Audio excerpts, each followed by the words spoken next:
Jadi hari ini nanti kita akan mulai kuliah fisika. Nah, saya akan share screen untuk mata kuliah fisika. Sudah bisa dilihat semuanya? Sudah. Bisa, Pak. Sudah ya. Oke, jadi hari ini nanti kita akan memulai perkuliahan pada semester Gasal tahun ajaran 2022. Nanti dilanjut 2023 di semester genap. Nah, untuk awal kuliah nanti akan saya isi tentang pengantar kuliah fisika dasar untuk program studi teknik industri, karena fisika dasar itu hampir semua diberikan kepada mahasiswa teknik, tidak terkecuali untuk mahasiswa teknik industri. Nah, sebelum kita mulai, saya izin untuk memperkenalkan diri dulu. Ini nama lengkap saya. Ini tempat tanggal lahir. Ini tempat tanggal lahirnya Pak, agak geser ke kiri, enggak apa-apa. Ini alamat tempat tinggal saya di Jogja. Saya beralamat di Kecamatan Pelati, desanya Sendangadi. Nah, ini nama dukuhnya. Kalau mau bersilaturahmi ke rumah boleh ya, pada saat nanti saya tidak ada kegiatan. Nah, pekerjaan utama saya sebagai dosen tetap ya di Fakultas Teknik Universitas Negeri Yogyakarta. Selama ini saya menetap di jurusan Teknik Elektro atau jurusan Pendidikan Teknik Elektro. Jadi karena ini teknik industri baru ya, saya diminta untuk mengampu mata kuliah yang ada di teknik industri.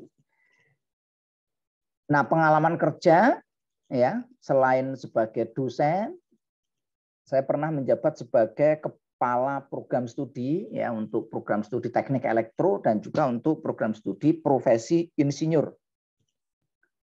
Sekarang masih menjabat sebagai kepala laboratorium ya di jurusan teknik elektro. Pernah juga menjabat sebagai direktur PHKI. Nah, pengalaman kerja di luar ya sebagai instruktur pelatihan pada materi-materi yang terkait dengan bidang electrical dan industri. Yang kedua adalah sebagai peneliti, karena sebagai dosen harus melakukan sebuah riset ya. Nah, yang ketiga adalah sebagai tenaga ahli di bidang engineering. Nah, alamat email saya di sini, email UNY, kalau nanti mau mengirim email ya.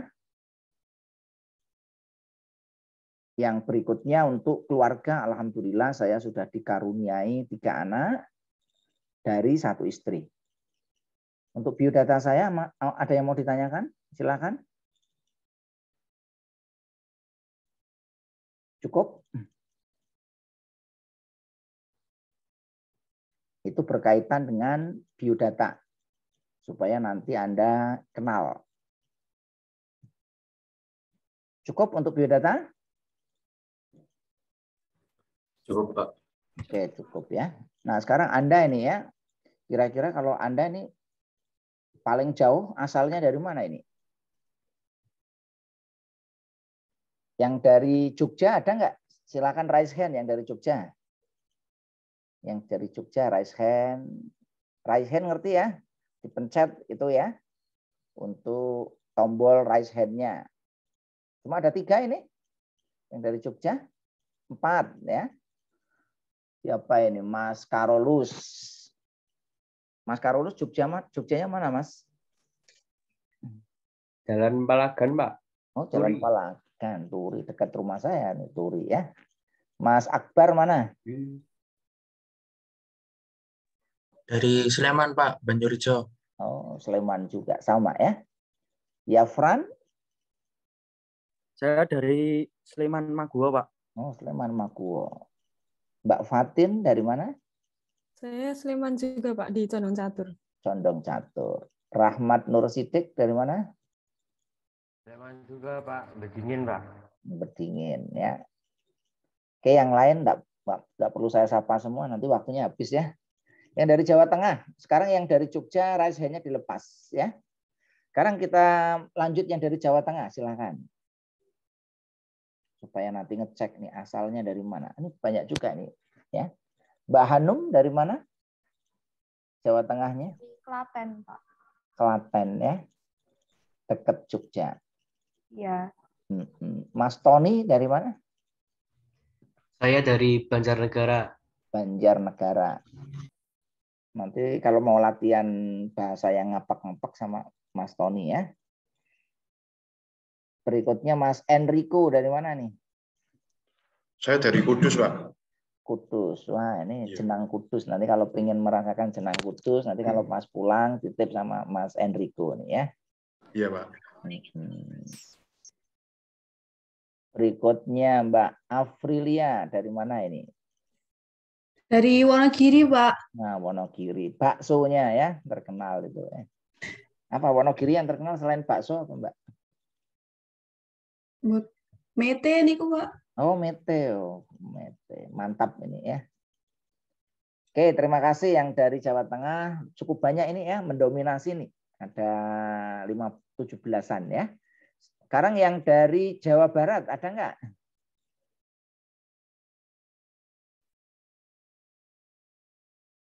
Dari Jawa Barat ada? Satu orang, Mbak Graysila. Gesila. Dari Jawa Baratnya mana, Mbak?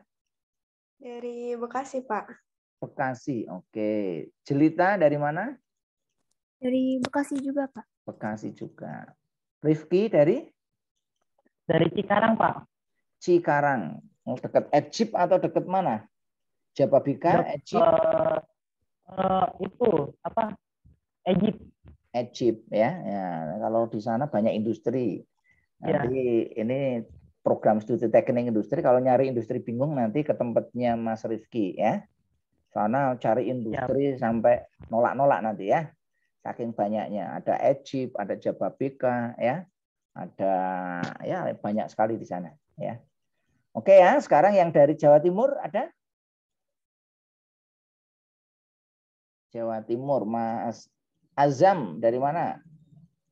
Dari Ponorogo, Pak. Ponorogo, Reo ya. Iya, Pak. Faisal dari mana nih? Saya dari Madiun, Pak. Madiun ya. Oke, kereta apinya ya. Mbak Anggi dari mana? Siap, Pak. Dari Kediri. Kediri. Afranda. Dari Lamongan, Pak. Lamongan. Nah, ini nanti banyak kalau mau makan ya kan. Ini kan banyak rumah makan Lamongan nih kan, ngajak Mbak Afranda, siapa tahu nanti orang tuanya juga jualan Lamongan juga nanti ya. Oke ya, berikutnya yang dari mana nih? Banten? Ada? Nggak ada? Jakarta? Mas Mil dari mana? Ini namanya Mil ini, benar namanya Mil nih. Nama lengkapnya Mas minimal ya. Mbak Rahma dari mana Mbak Rahma? Jakarta Selatan, Pak. Jakarta Selatan ya. Mas Daniel. Oh, Darel kok Daniel. Darel dari mana ini? Jakarta Selatan juga, Pak. Jakarta Selatan. Jahdan. Tadi Cilegon, Pak, dari Banten. Oh, Cilegon, Banten. Oke. Nah, ini Cilegon, Banten juga banyak industri ya. Ada pembangkit listrik, ya, ada Krakatau Steel, ya, ada petrokimia, ada obat, ya, sana banyak sekali, ya. Oke, yang berikutnya yang dari Bali, Nusa Tenggara, Barat Timur, ada? Belum ada Bali, Nusa Tenggara. Sumatera ada nggak? Sumatera, Mbak Miftah dari mana nih Mbak Miftah nih? Sumatera Barat, Pak. Sumatera Barat, Padang nih ya. Nah, industri makanan ini banyak Padang ya. Selvia? Dari Sumatera Utara, Pak. Sumatera Utara, ya. Horas. Ya. Ivo dari mana? Dari Riau, Pak. Riau. Ya, Pakan baru ya. Iya, Pak. Sudah berubah jadi pakan lama? Enggak, Pak. Masih pakan baru toh? Maksud dari dulu Iya, Pak. dari terusnya loh. Harusnya kan udah lama kan? Harusnya berubah jadi pakan lama. Oke. Mas Juan dari mana, Juan? Sumatera Utara, Pak. Sumatera Utara. Oke, Medan ya. Berikutnya yang dari Kalimantan. Ada nggak? Kalimantan. Yosi dari mana, Yosi? Saya dari Kota Tarakan, Kalimantan Utara, Pak. Wah, mantap ini ya, perbatasan nih ya, Tarakan, Kepiting. Ya, kalau yang nanti mau makan kepiting yang enak di sana ya. Masih enak kepitingnya? Masih, Pak, masih enak ya. dan banyak. Masih banyak ya? Nanti kalau Ya, saya ke sana masih ada ya.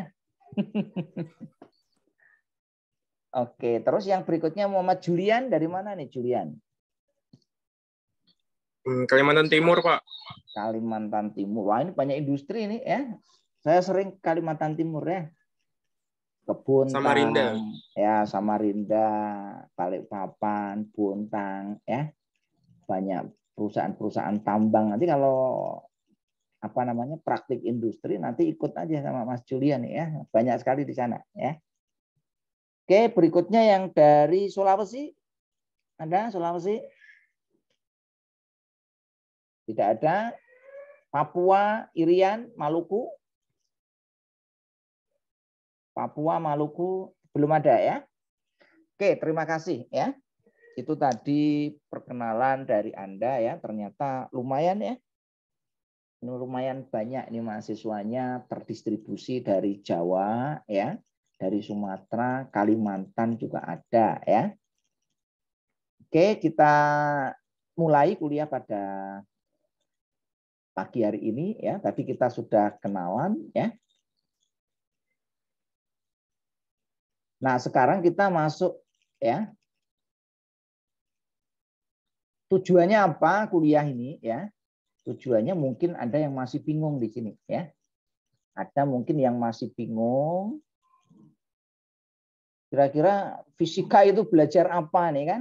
Di SMP belajar fisika, di SMA belajar fisika juga. Di kuliah belajar fisika lagi nih ya. Bosan enggak kira-kira nih Mas Yosi, bosan enggak ini? Tidak, Pak, tidak bosan. Enggak ya. Kalau bosan ya nggak usah kuliah nih ya. Mbak Ulia gimana? Bosan enggak kuliah fisika? Enggak, Pak. Enggak ya. Masih bingung atau udah jelas nih fisika?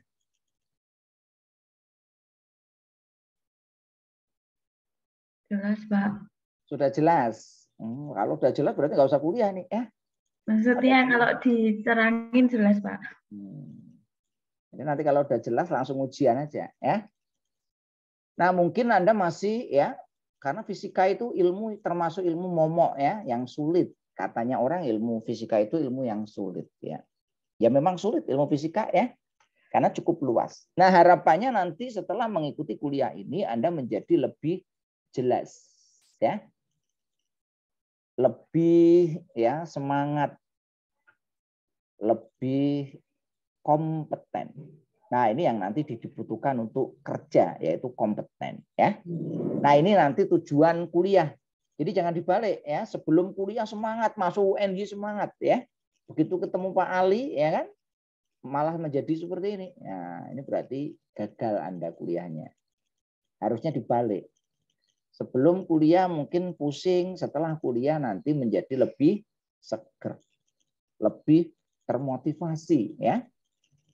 Nah, untuk kuliah ini nanti akan saya upload di sini ya. Ini karena saya dosen elektro, saya buatkan kuliahnya untuk bidang teknik elektro ya. Walaupun background saya itu campuran ya, karena saya S1-nya di teknik elektro, S2-nya saya ngambil di teknik industri ya. Nah, untuk channel ini silakan kalau yang mau akses ya. Ini dulu pertama kali saya buat ya. Masih sedikit subscribernya, sekarang mungkin udah di atas 5.000 ya.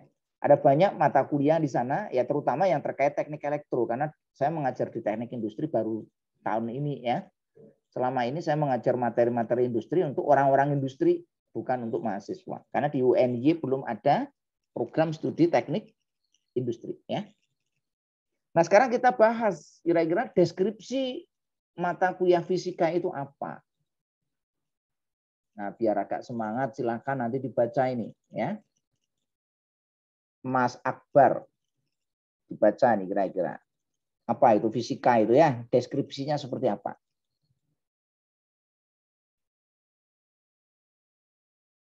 Silakan Mas Akbar Febrianto. Fisika, mata MK itu mata kuliah ya. Fisika adalah apa? Fisika adalah mata kuliah teori yang didukung praktik dan bersifat wajib. Nah, ini wajib ya, yang pertama. Ya. Jadi nanti Anda harus lulus. Kalau nggak lulus, nggak bisa lulus dari UNY. Yang kedua, Fisika sebagai ilmu dasar sains dan teknologi. nah, kalau Anda mau belajar tentang sains dan teknologi, maka ya harus mempelajari fisika. Yang ketiga, Fisika membahas fenomena alam, prinsip dasar ilmu fisika, besaran dan sistem satuan, besaran skalar dan vektor, fenomena gerakan listrik, panas, bunyi, dan gelombang, serta fenomena alam lainnya. nah ini kira-kira gambarannya ya. Enggak saya tuliskan semua, termasuk nanti gejala-gejala di sistem tata surya, ya, gejala-gejala apa namanya di bidang kalor, listrik, panas, bunyi, optik, ya, dan lain sebagainya. Nah, yang terakhir apa? Setelah menyelesaikan kuliah, diharapkan mahasiswa mempunyai kompetensi dasar dalam menyelesaikan permasalahan dasar yang berhubungan dengan teknik industri. Nah, ini harapannya ini sebagai kompetensi dasarnya, ya, supaya nanti Anda bisa mengkaitkan ya permasalahan-permasalahan dalam teknik industri dengan menggunakan kompetensi dasar. Bisa dipahami semuanya? Bisa, Pak. Oke, nah sekarang pokok bahasan dan metode kuliahnya seperti apa ya? Pokok bahasan yang pertama yaitu ini ya, ini nggak usah saya bacakan, ini sudah saya tuliskan semuanya ya. Mulai dari pengantar, besaran dan satuan, pengukuran besaran, ya, besaran vektor dan besaran skalar, ya, gerak benda, hukum Newton, keseimbangan kerja dan energi.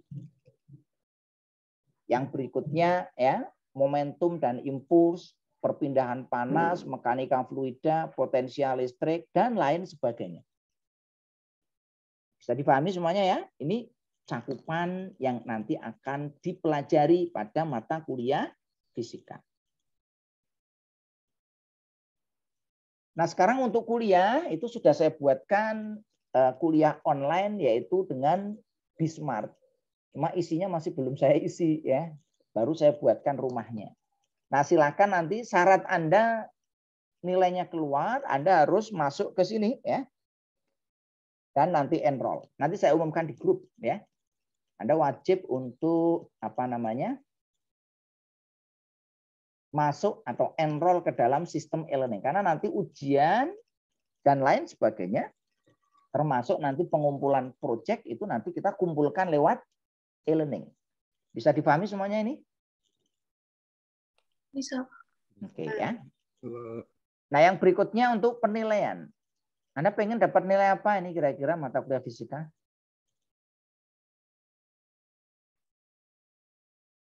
Pengen dapat nilai apa kira-kira ini? Ya, Mas Faris pengen dapat nilai apa, Mas Faris? Apa? Pengen Nilai dapat A. nilai A. Mantap ya. Mas Lutfi pengen dapat nilai apa? A, Pak. A juga. Mbak Sagita mau dapat nilai apa ini? A juga, Pak. A juga, ya. Yang Putri sekarang, yang Putri, Mbak Hanum mau nilai apa? Apa? A juga, ya. Semuanya pengen dapat nilai A. Nggak ada yang pengen dapat nilai B. Nggak ada yang ingin dapat nilai C. Nanti kalau A semua nilainya malah nanti homogen ya. Oke, nah untuk penilaian di sini saya menggunakan beberapa kriteria. Yang pertama adalah project. Projectnya berupa studi kasus karena ini pembelajarannya kan pakai kurikulum MBKM ya. Kurikulum Merdeka Belajar Kampus Merdeka. Jadi nanti ya pendekatannya saya menggunakan student center learning. Tidak nanti saya memberikan pendekatan teacher center learning. Nah, maksudnya seperti apa ya? Nanti dosen itu lebih banyak sebagai fasilitator, sebagai motivator, ya, sebagai mentor dan sebagainya. Tidak banyak ya menuntun Anda karena mahasiswa itu sudah dewasa ya. Sudah dewasa atau belum ini semuanya? Sudah, Pak. Mbak Afranda udah dewasa ya? Artinya dewasa itu artinya apa ya?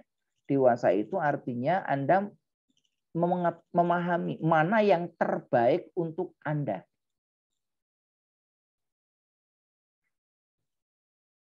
Sehingga nanti untuk mata kuliah ini ya sifatnya nanti adalah apa?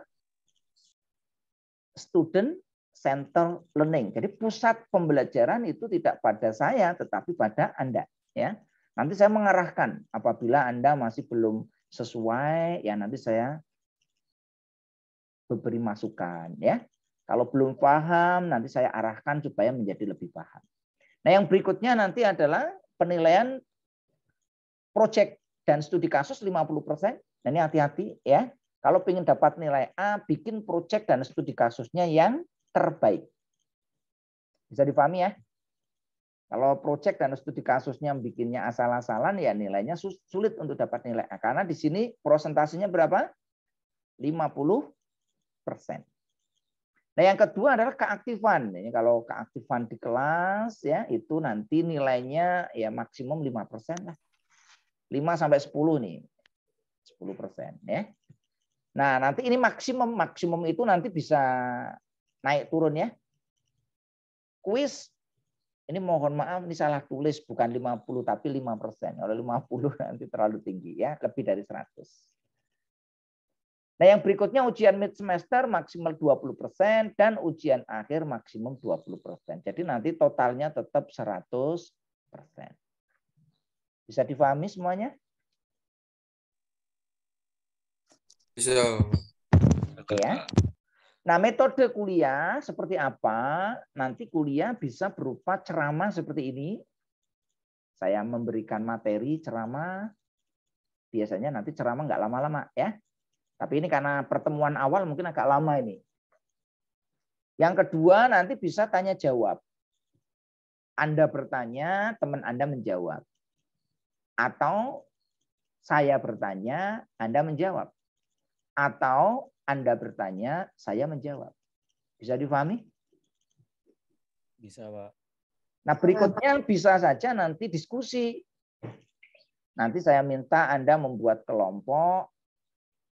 Saya minta Anda menyiapkan sebuah topik yang nanti kita diskusikan. Ya. Nah, berikutnya mungkin saja ada tes kemampuan. Ya, bisa dalam bentuk kuis, ya, bisa dalam bentuk apa namanya, pertanyaan spontan dan lain sebagainya. Nah, berikutnya bisa dalam bentuk project based dan studi kasus tadi, ya. Dan terakhir nanti bentuknya presentasi. Sampai di sini bisa dipahami semuanya? Bisa, Pak. Nah, sekarang kita lihat referensinya apa. Ini referensi bukunya. Ini referensinya bebas, Anda mau nyari sendiri boleh, ya. Karena saya belum nulis buku tentang fisika.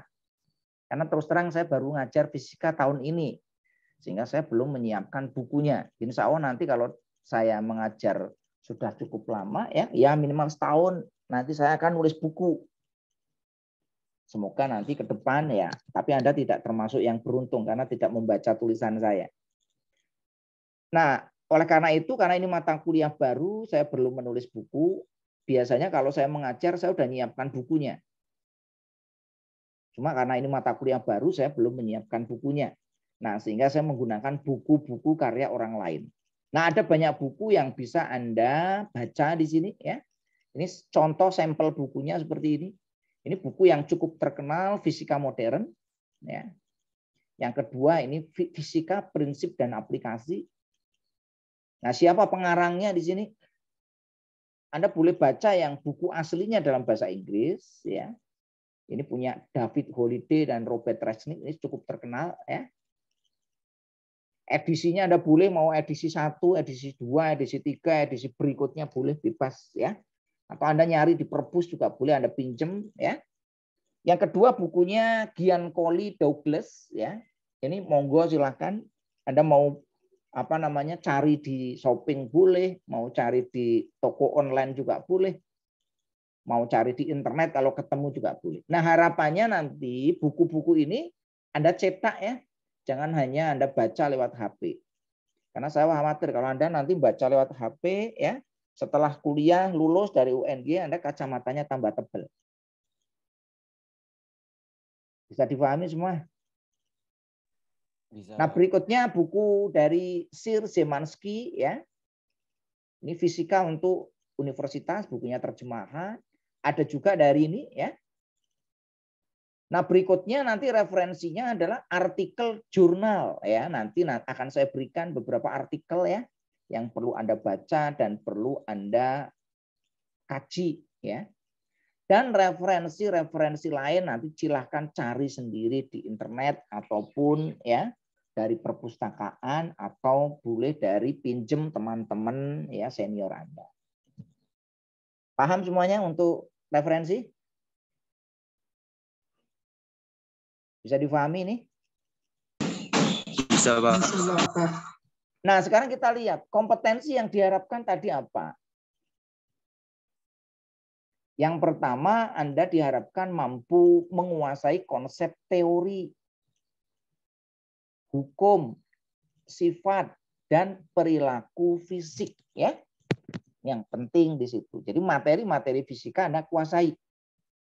Nah, selain menguasai materi, Anda juga bisa mengkomunikasikan kompetensi yang Anda kuasai ya melalui presentasi di kelas dan diskusi, baik melalui Zoom atau melalui luring.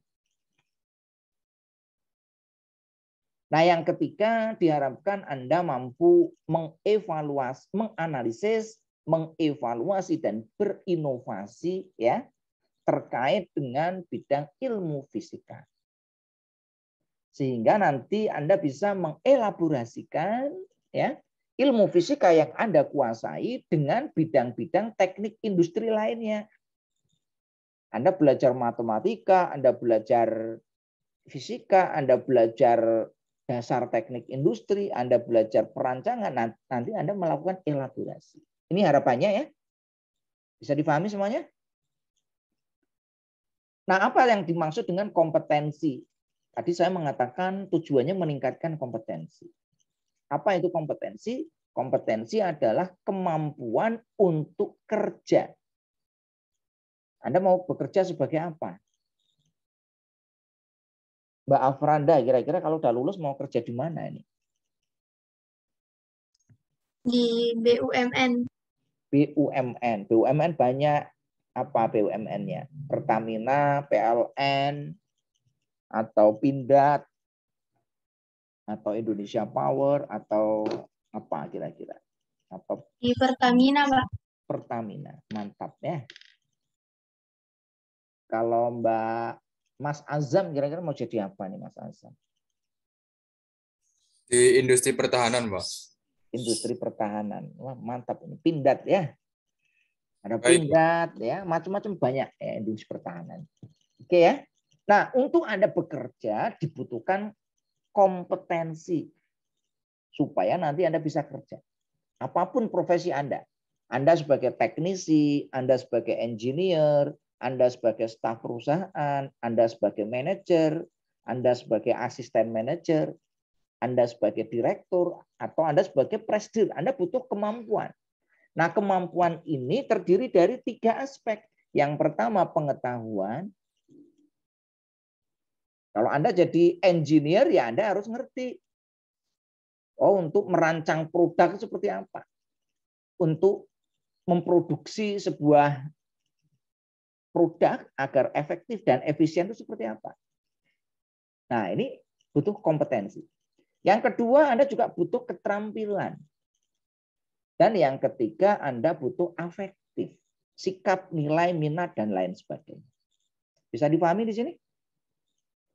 Nah, sekarang terkait dengan pengetahuan. Pengetahuan itu ada 6 tingkat. Mulai dari how to remember sampai how to create. Nah, harapannya nanti Anda belajarnya tidak menghafal ya. Bisa dipahami semua ini? Karena menghafal itu level paling rendah. Boleh menghafal tapi kata kuncinya saja. Setelah Anda hafal kata kuncinya, Anda pahami. Setelah Anda pahami, Anda aplikasikan. Sehingga nanti Anda punya kemampuan analisis, evaluasi, dan kreatif inovatif. Bisa dipahami semua ini? Konsep tentang pengetahuan. Ya. Apapun kuliahnya. Anda kuliah apapun, mestinya Anda mencapai level ke sana. Jangan level di awal. Nah, tentu saja ini butuh waktu. Kalau semester 1 langsung kreatif inovatif masih belum. Pertama kita mulai dari membaca, menghafal materi, memahami, mencoba nanti berlatih, ya, sehingga nanti ke depannya Anda bisa melakukan 3 aspek ini. Nah, terkait dengan skill itu menurut Hero itu ada 5 tingkatan. Tingkatan pertama itu adalah bekerja dengan cara mencontoh atau meniru. Nanti kalau sudah lama ya tidak butuh lagi mencontoh atau meniru. Kalau sudah punya pengalaman, bekerjanya secara lancar dan tepat. Atau bekerja secara presisi. Pengalaman nambah lagi, kerjanya secara akurat dan cepat. Sehingga nanti diharapkan Anda bisa bekerja secara spontan dan otomatis. Begitu Anda bekerja, ya, ada sesuatu yang tidak sesuai, ya ini spontan dan otomatis. Oh, ini ada suara bising. Spontan dan otomatis melakukan ya upaya penanggulangan karena berbahaya. Oh, ini suhu ruangnya itu melebihi dari ambang batas. Dan lain sebagainya. Supaya nanti kita bisa bekerja secara efektif dan efisien. Nah, terkait dengan attitude menurut Cradwell ya. Menurut Cradwell yang namanya attitude itu dimulai dari menerima. Seperti Anda semester 1 ini mungkin banyak nerima nih. Dosennya ngomong apa, pokoknya ikut ya. Manut dosennya. Nanti kalau sudah lama, sudah semester 2, sudah semester 3, mulai memberikan tanggapan masukan. Nanti kalau sudah lama, mulai bisa menghargai dan bekerja sama. Dosen punya penelitian, Anda mungkin bisa berkolaborasi. Ikut dalam tim penelitian dosen. Supaya nanti bisa berkembang. Sehingga nanti Anda seiring dengan waktu itu punya kemampuan untuk mengatur diri. Disiplin. Kapan saya harus belajar, kapan saya harus ikut penelitian dosen, kapan saya harus mengerjakan tugas, kapan saya harus berinteraksi dengan keluarga, dan lain sebagainya. Sehingga nanti Anda diharapkan mempunyai pola hidup, mempunyai karakter, menjadi profesi sesuai dengan bidang yang ada. Sampai di sini bisa dipahami semuanya? Nah, sekarang kita bahas tentang fisika. Apa itu tentang fisika? Ada yang bisa memberikan masukan? Mbak Oriska, kira-kira fisika itu apa tuh, Mbak? Suatu hal yang mempelajari mengenai gerak, keseimbangan, dan lain-lain. Ya, mempelajari tentang gerak, keseimbangan dan lain-lain ya. Mas Lutfi kira-kira tambahkan apa? Fisika itu apa? Tadi sudah saya singgung di awal ya. Apa kira-kira? Yang Anda pahami selama ini. Anda kan sudah belajar fisika dari SMP, SMA ya. Kira-kira apa itu fisika itu? Mempelajari tentang yang ada di alam ini, Pak. Ya. Nah, sekarang kita lihat apa itu fisika. Fisika berasal dari kata apa? Bahasa Inggris, yaitu fisik. Yang berarti itu alam. Jadi fisika merupakan apa? Ilmu yang mempelajari tentang sifat dan fenomena alam serta interaksinya yang terjadi pada alam semesta. Ini namanya fisika. Sampai di sini bisa dipahami semuanya? Nah, bagaimana cara mempelajari fenomena alam? Untuk mempelajari fenomena alam, di sini perlu berbagai macam proses. Yang pertama, melakukan pengamatan. Yang kedua, melakukan pengukuran. Yang ketiga, melakukan analisis. Dilanjutkan dengan menyusun kesimpulan. Ini hari ini kira-kira hujan atau tidak? Maka ya kita perlu melakukan pengamatan dulu. Kita amati pergerakan awannya itu seperti apa. Kita ukur seberapa tebal awannya, kandungan uap airnya seberapa, kecepatan anginnya seberapa. Kita analisis ya dengan data-data masa lampau sehingga nanti kita bisa membuat sebuah kesimpulan. Oh, ternyata di Jogja kemungkinan besar nanti akan turun hujan. Intensitasnya berapa? Nah, ini adalah fenomena-fenomena. Bisa dipahami semuanya? Nah, fisika termasuk ilmu eksak yang kebenarannya sudah terbukti secara pasti, bukan ilmu-ilmu sosial. Kalau teknik industri itu nanti kan irisan antara ilmu sosial dan ilmu eksakta. Ini irisan. Nah, ilmu industri di sini nanti.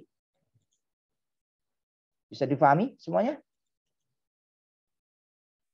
Kalau kita mempelajari fisika, itu kita belajar ilmu eksak, pasti. Tapi kalau kita belajar tentang teknik industri, nanti kita belajar eksak dan non-eksak. Non-eksaknya misalkan apa? Manajemen industrinya. Manajemen industri nanti di situ ada unsur non-eksak, manusia. Nah, sekarang konsepnya seperti apa? Tadi sudah saya jelaskan, yang namanya fisika itu adalah ilmu alam. Ilmu yang membahas tentang alam semesta. Mempelajari tentang apa? Gejala alam. Terutama yang tidak hidup. Ya, yang dipelajari apa? Materi dalam lingkup ruang dan waktu. Nah, detailnya seperti apa yang dipelajari? Yaitu perilaku dan sifat materi dalam bidang yang sangat beragam. Mulai dari partikel submikroskopis yang membentuk segala materi, ya, atom, ya, teori atom, sampai dengan ya perilaku materi alam semesta sebagai kesatuan kosmos. Oh, yang membentuk bumi itu apa, yang membentuk bulan itu apa, yang membentuk matahari, dan lain sebagainya. Ini adalah ilmu fisika. Nah, kalau kita lihat fenomena alam itu ada apa aja ini? Ini yang pertama, ini kira-kira fenomena alam apa ini? Mas Karolus, ini kira-kira fenomena alam apa ini? Tahu nggak kira-kira ini? Pelangi bukan, Pak? Pelangi, ya. Benar pelangi itu, Mbak Rahma? Benar, Pak. Pelangi, ya. Yang kedua, Mas Darel. Apa kira-kira ini? Itu aurora ya, Pak? Ya, aurora. Ngerti aurora enggak, Mas Darel? Cuman tahu namanya saja, Pak. Cuman tahu namanya. Nanti kenalan ya dengan aurora, ya. Yang ketiga, Mas Akmal. Pembiasan, Pak. Iya, pembiasan, ya. Yang kelima, ini Mas Faris. Yang keempat kok kelima. Apa itu? Tahu Pak, apa ya Pak? Nggak jelas juga Pak. Ini gambar apa nggak jelas? Kayak banjir atau apa tuh Pak, nggak tahu. Ini gambar orang, ini gambar anak, ini di air. Ya. Jadi ini benda kalau di air itu semakin apa? Berat atau semakin ringan? Ringan nggak Pak? Semakin ringan, ya. Jadi kalau Anda ya ngangkat teman Anda nggak bisa, supaya Anda bisa, gimana caranya? Anda jebur ke kolam, ya. Nanti Anda angkat teman Anda. Itu sangat ringan, ya. Yang berikutnya nomor 5 apa ini? Mbak Afranda. Mbak Afranda monitor enggak ini?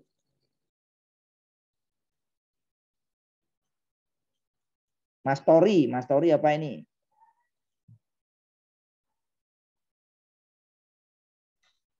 Itu ini apa ini? Kaca. Pencahayaan kaca Pembesar, kena matahari, nanti apa? Kena panas, Pak. Nah, ini bisa kertas, bisa apa? Bisa terdapat. Ya. Mas Egi, yang ini apa Mas Egi? Itu pengkristalan air laut Pak menjadi garam. Pengkristalan air laut menjadi garam, ya. Mas Faisal, yang ini apa ini? Foto Morgana. Foto Morgana, ya. Bukan foto Mas Faisal, ya. Yang terakhir apa ini? Yang terakhir. Mbak Afrilia. Petir, Pak. Petir, ya. Ini contoh-contoh fenomena alam. Nah, yang berikutnya yang namanya fisika itu terkait dengan apa? Fisika berkaitan erat dengan matematika. Kalau Anda belajar fisika ya mesti belajar matematika. Banyak hitung-hitungan ya. Nggak usah kaget nanti, ya. Nah, biasanya teori fisika banyak dimodelkan dengan persamaan matematika. Nah, bedanya apa? Kalau fisika berkaitan dengan dunia material, kalau matematika berkaitan dengan pola-pola abstrak. Kalau fisika itu lebih konkret, ya. Dunianya lebih nyata. Kalau matematika dunianya lebih nyata. Nah, di sini fisika ada dua, ya. Ada pengamatan secara eksperimental dan pengukuran secara kuantitatif. Sehingga nanti kita akan membahas ya tentang pengukuran besaran-besaran. Nah, ruang lingkupnya seperti apa? Mas Yosef, ruang lingkupnya dibaca ini. Ruang lingkup fisika luas seperti materi, energi, fenomena alam, dan perubahannya. Yang kedua, fisika termasuk ilmu sains dasar. Yang ketiga, seiring perkembangan zaman, ilmu fisika mengalami banyak kemajuan, banyak perubahan gitu. Yang keempat, fisika awalnya hanya fokus pada astronomi. Yang kelima, perkembangan fisika sudah meluas dalam bidang lain, seperti biofisika, mekanika kuantum, geofisika, dan psikofisika. Nah, ini kalau kita lihat ya, fisika itu cakupannya sangat luas. Kalau dulu awalnya, itu fisika itu hanya ilmu astronomi. Tokoh awalnya siapa kira-kira tokoh astronomi itu? Huruf depannya G. Huruf airnya I. Siapa? Galileo Galilei, Pak. Wah, mantap ini ya. Galileo Galilei ya. Nah, itu adalah salah satu tokoh yang sangat terkenal di bidang ilmu astronomi ya. Awalnya dulu di situ fisika ya. Dilanjutkan oleh Newton. Newton berbicara tentang apa itu kira-kira Newton itu? Mas Yafran itu kira-kira Newton itu memikirkan tentang fenomena alam apa?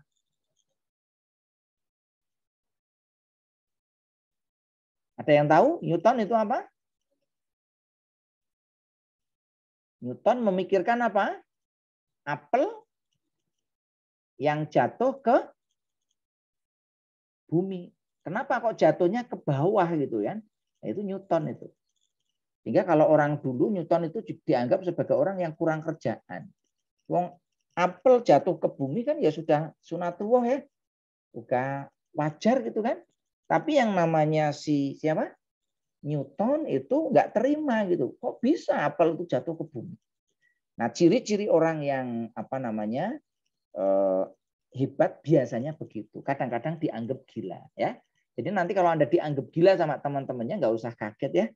Oh, berarti ini calon orang hebat. Siap dianggap teman-temannya gila? Nah, kalau kita lihat apa saja luang lingkup dari fisika. Nanti kita fisika akan membahas yang pertama apa ini Mas Yosef? Mekanika itu, Pak. Mekanika ya. Tahu gambarannya mekanika ya? Senang mekanik-mekanik enggak ini? Harus dituntut mau. Nah, mekanik-mekanik ini kan contohnya apa ini? Ini gambar apa ini? Itu katrol bukan sih, Pak? Katrol ya. Katrol. Zaman dulu ada sumur tuh kan. Itu mekanik ya. Berikutnya apa lagi itu? Naik sepeda, itu mekanik ya. Pompa air yang masih pakai itu mekanik ya. Untuk bertani itu mekanik, cangkul dan teman-temannya itu mekanika ya. Yang kedua apa ini Mas Akbar?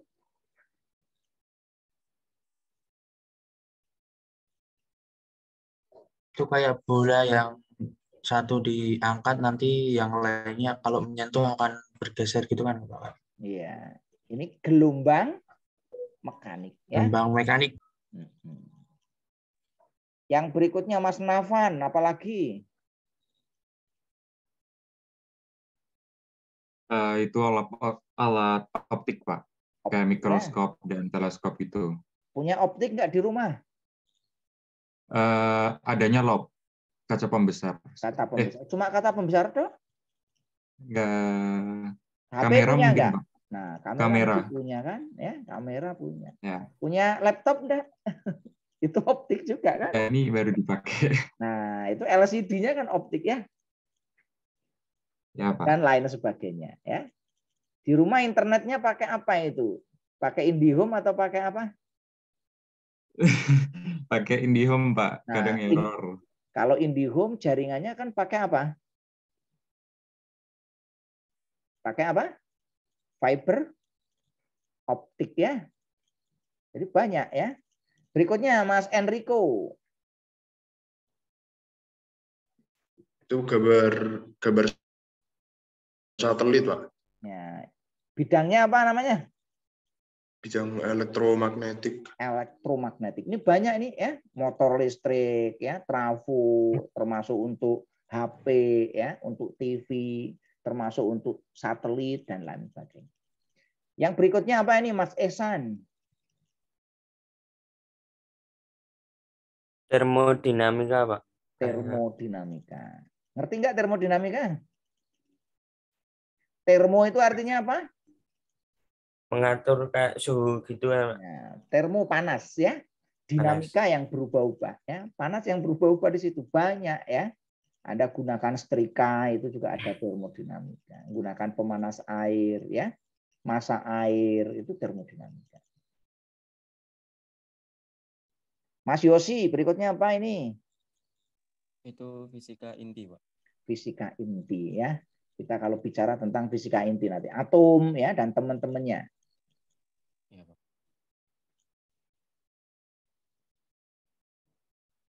Yang berikutnya apa ini? Fisika kuantum. Dan yang berikutnya adalah fisika relativitas, ya.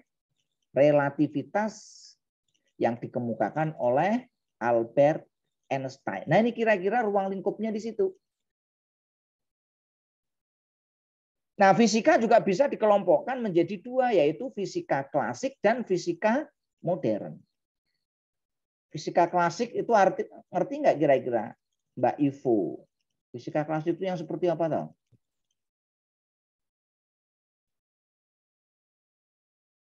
Fisika klasik yaitu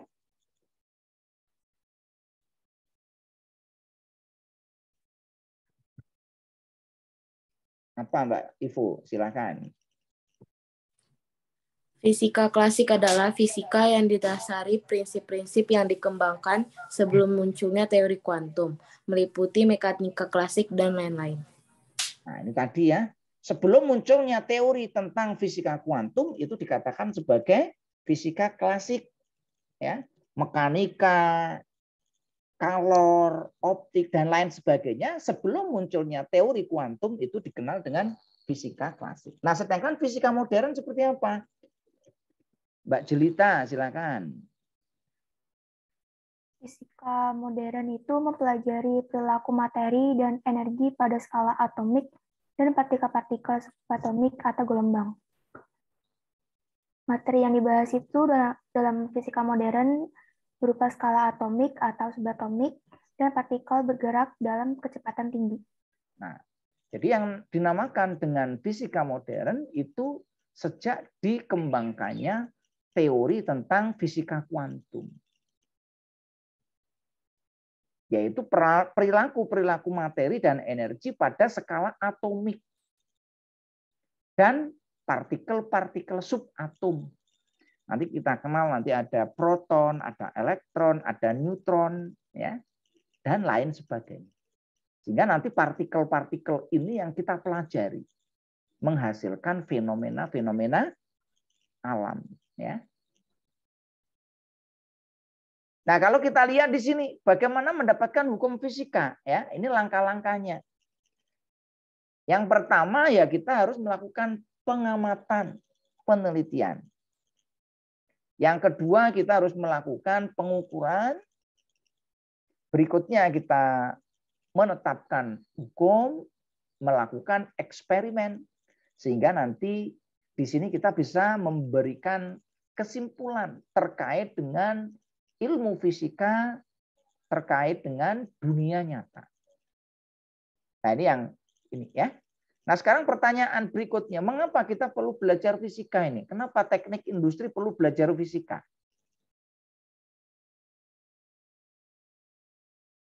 Ya, jadi kenapa kita perlu belajar fisika? Karena fisika itu sangat penting, ya. Karena di dalam ilmu fisika ini mengatur kehidupan kita, ya, baik di rumah, di kantor maupun di industri.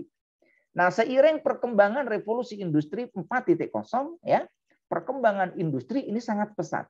Nah, kalau kita lihat di sini, perkembangan revolusi industri, ya, mulai dari revolusi industri 1.0, masih ingat 1.0 itu penemunya siapa ini? Tokohnya siapa? Mbak Sally, revolusi industri 1.0 itu tokohnya siapa?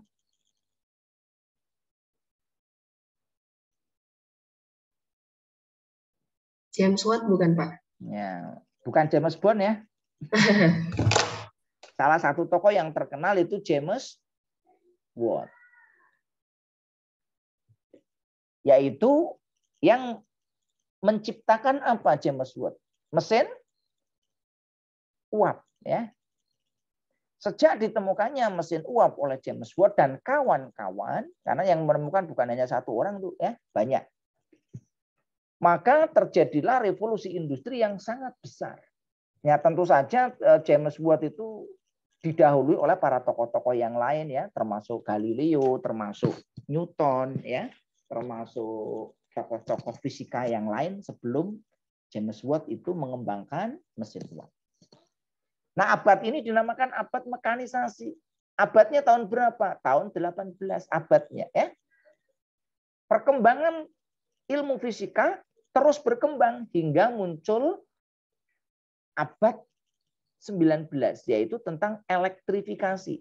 Tokohnya siapa kira-kira? Penemu listrik, Mas Faisal.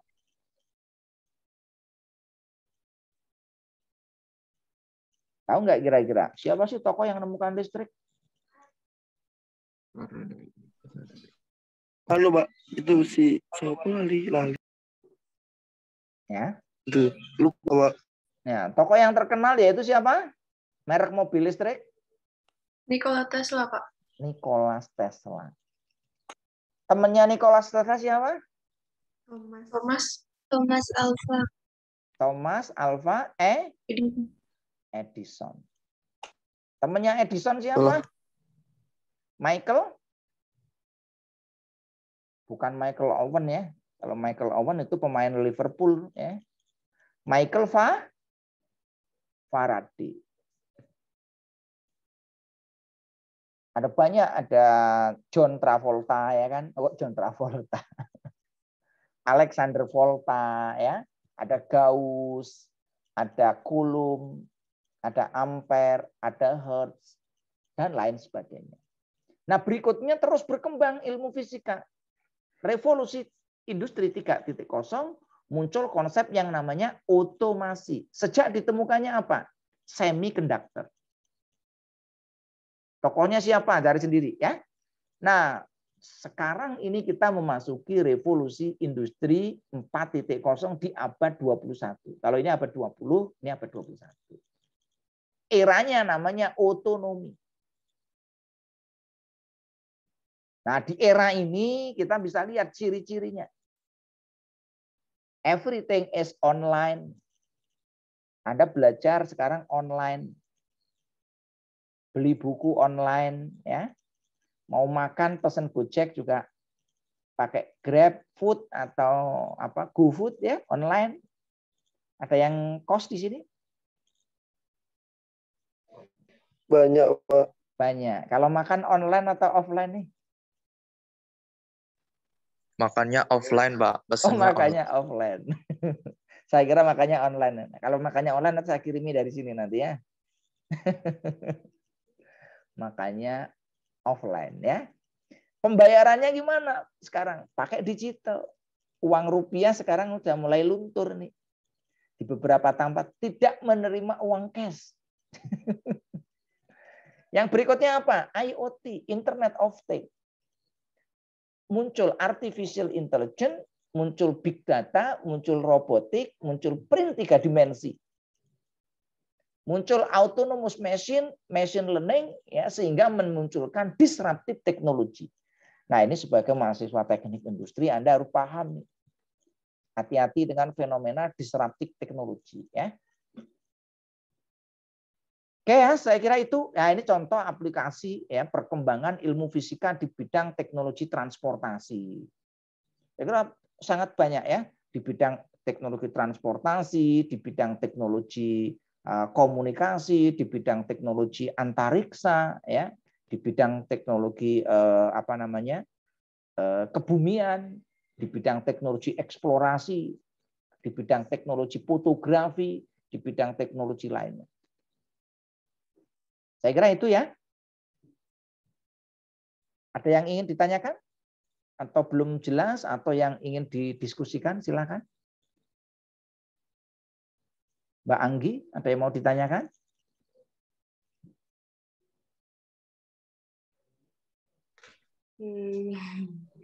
Belum, Pak.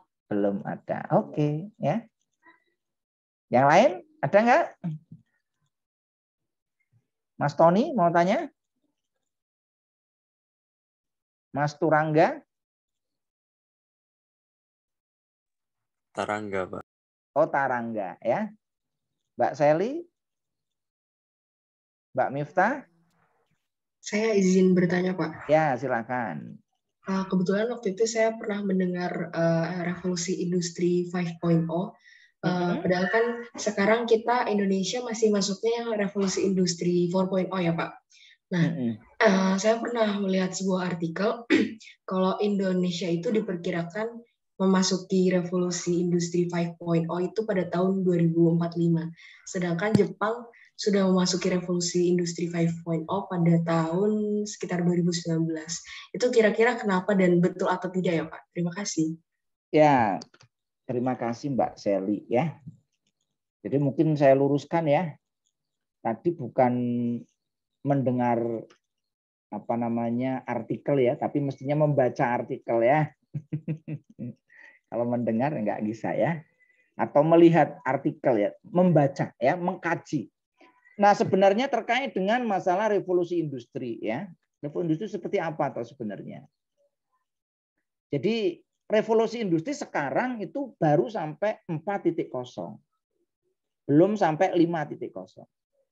Nah, kalau yang 5.0 itu society-nya. Society itu 5.0. Sekarang kita masih baru masuk revolusi industri 4.0. Jadi kalau ada yang mengatakan revolusi industri 5.0, ya belum benar ya. Karena secara real ya kita belum masuk pada revolusi industri 5.0. Dan ini belum ada konsepnya. Yang 5.0 itu seperti apa toh? Intinya ya sebenarnya revolusi industri itu kan kita itu membuka ilmu-ilmu Tuhan ya. Jadi nanti ke depan ya bayangan saya di revolusi industri mungkin 100.0 gitu ya. Itu mungkin orang belajar itu nggak pakai kuliah seperti ini nih ya. Anda mau belajar ilmu teknik industri ke saya, nanti tinggal saya kirim aja nih. Seperti Anda ngopi, ya ngirim email aja. Saya kirimkan email sampai Anda, nanti Anda otomatis jadi pinter nih. Itu kira-kira bayangan saya. Revolusi industri berapa itu ya. Jadi konsep-konsep yang dulu menjadi mimpi ya, itu nanti akan dibuka menjadi kenyataan. Termasuknya nanti orang akan terbang ke bulan. Kalau sekarang waktunya sangat lama, ke depan mungkin dengan hadirnya teknologi sekarang kan ultrasonik nih ya. Mungkin hypersonik ke depan, mungkin yang ke depan lagi apa ya, kayak teknologi buruk ya. Bisa mencapai langit tembus 7 dalam waktu sekejap ya. Apakah itu mungkin? Ya itu mungkin. Itu revolusi industri berapa titik kosong ya. Nah, sekarang ini kita masuknya di 4.0. Indonesia udah masuk belum? Ya yang namanya revolusi industri 4.0 sebagian sudah, sebagian belum. Jadi kalau kita melihat ya, pengalaman saya jalan-jalan keluar, Indonesia tidak kalah dengan negara-negara Eropa, tidak kalah dengan negara-negara luar ya. Everything is online di Indonesia udah masuk belum? Sudah ya. Di luar negeri, pengalaman saya di Jerman ya sudah masuk. Everything online ya. Tetapi di Jerman sendiri nggak terlalu banyak. Di sana masih banyak hal-hal yang dilakukan secara manual. Kalau saya transfer uang di Indonesia, itu kan real time ya. Begitu saya klik, uang langsung nyampe kan. Dulu waktu saya di Jerman tahun 2018 sampai 2019 ya. Transfer uang di Jerman itu paling cepat 2 sampai 3 hari. Apakah mereka sudah menerapkan revolusi industri 4.0? Ya sudah, konseptor revolusi industri 4.0 itu Jerman ya. Tetapi tidak semua ya fitur-fitur yang ada di revolusi industri 4.0 itu di Jerman juga sudah diterapkan. Mungkin di beberapa kota sudah diterapkan, tapi mungkin di kota-kota lain tidak diterapkan. Ya. Yang berikutnya IoT di Indonesia gimana IoT? Ini sudah sangat banyak IoT. Anda bisa ganti semua peralatan listrik di rumah Anda dengan IoT. Misalkan apa? Anda ganti saklarnya. Anda ganti stop kontak. Sehingga nanti apa? Anda bisa kontrol itu dari manapun, kapanpun. Oh, Anda kuliah, oh tempat saya kosnya tadi ini belum saya matikan. Tadi saya masak nasi atau masak air belum saya matikan, bisa dicek. Itu dengan IoT. Di Indonesia sudah belum? Sudah. Ya. Di Amerika sudah belum? Ya sudah duluan mereka yang melakukan. Tapi tidak semua daerah yang ada di Amerika menerapkan IoT ya. Di Amerika juga banyak yang masih menggunakan teknologi tradisional. Big data sudah belum Indonesia? Sudah ya. Dulu zaman saya kecil kalau mau foto ya itu takut ya karena sekali foto harganya mahal kan. Kalau sekarang Anda tiap hari moto berapa objek kira-kira? Unlimited ya. Anda kirim ke teman Anda ya WA itu tiap hari berapa data di sana. Indonesia sudah masuk big data. Cuma big datanya beda dengan Eropa ya. Kita lemah misalkan untuk bencana ya. Kita itu kekurangan data. Seperti misalkan Merapi. Merapi itu dulu historinya seperti apa? Kita nggak punya data. Sehingga kadang-kadang kalau ada bencana di Indonesia korbannya banyak. Karena kita nggak punya data masa lampau. Beda dengan Eropa, beda dengan Jepang, beda dengan Amerika. Ya. Yang berikutnya robotik Indonesia sudah banyak. Ya. Print 3 dimensi Indonesia sudah banyak. Kalau Anda mau membuat sebuah karya, ya, itu sekarang tidak perlu keahlian. Contoh misalkan, untuk membuat patung, ya, patung Pak Ali misalkan ini. Dulu waktu saya di Rusia, ya kan, itu kalau mau membuat patung saya tinggal berdiri, ya, di suatu tempat. Nanti ada kamera 365 derajat, ya. Nanti saya dipoto dari atas, dari kiri, dari kanan, dari bawah, ya, dari segala macam penjuru, ya. Nanti datanya, foto saya akan muncul di komputer. Setelah muncul di komputer, nanti tinggal di print hasilnya persis dengan patung saya. Jadi orang nanti ke depan kalau mau membuat sebuah karya, itu nggak perlu keahlian khusus. Karena sudah ada apa? Kamera 365 derajat. Sudah ada printer 3 dimensi. Termasuk nanti kalau di teknik industri, membuat spare part gimana caranya? Gampang sekali. Ya. Machine learning udah banyak belum? Sudah banyak ya. Contohnya di mana? Di mesin cuci. Mesin cuci itu sudah dilengkapi dengan apa? Fuzzy logic. Nah, fuzzy logic ini kan sebenarnya kan ini implementasi dari machine learning. Kalau saya mencuci satu buah baju, maka nanti mesin cuci itu akan menyarankan, oh airnya sekian, deterjennya sekian. Oh nanti waktu nyucinya sekian, putar kanan sekian, putar kiri sekian, nanti mesti bersih. Kalau nanti saya nyucinya 10 baju, nanti beda. Nyucinya 15 baju, nanti beda. Nyucinya kebanyakan, nanti dia error. Ya, bisa dipahami ini ya. Nah ini terkait dengan revolusi industri 4.0. Nah kira-kira seperti apa yang 5.0 ya? 5.0 akan jauh lebih hebat daripada ini. Nah, yang society-nya seperti apa? Society 5.0. Society 5.0 adalah society yang melek terhadap perkembangan industri 4.0. Jadi masyarakat Jepang, mereka sudah mendeklar ya, masyarakat sekarang itu yang dikembangkan masyarakat 5.0. Maksudnya gimana? Masyarakat yang paham, yang aware terhadap dunia online. Masyarakat yang aware terhadap digital ekonomi. Masyarakat yang melek terhadap teknologi IoT dan lain sebagainya. Nah kalau di Indonesia memang belum ya masyarakatnya ya. Mungkin hanya masyarakat kota lah ya yang sudah melek. Tapi kalau yang masyarakat desa mungkin ya ada yang sudah, ada yang belum ya. Nah memang Indonesia itu heterogen ya. Itu kira-kira ya gambaran tentang revolusi industri 4.0 dan society atau masyarakat 5.0. Bisa dipahami Mbak Sally dan kawan-kawan? Bisa Bapak, terima kasih banyak. Ya sama-sama. Ada yang lain mau ditanyakan? Atau sudah cukup ini?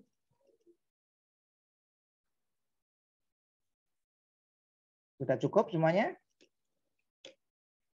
Oke, terima kasih. Kalau sudah cukup, saya cukupkan sampai di sini. Untuk kuliah selanjutnya, saya nanti informasikan selanjutnya ya. Nah, untuk praktikum ya,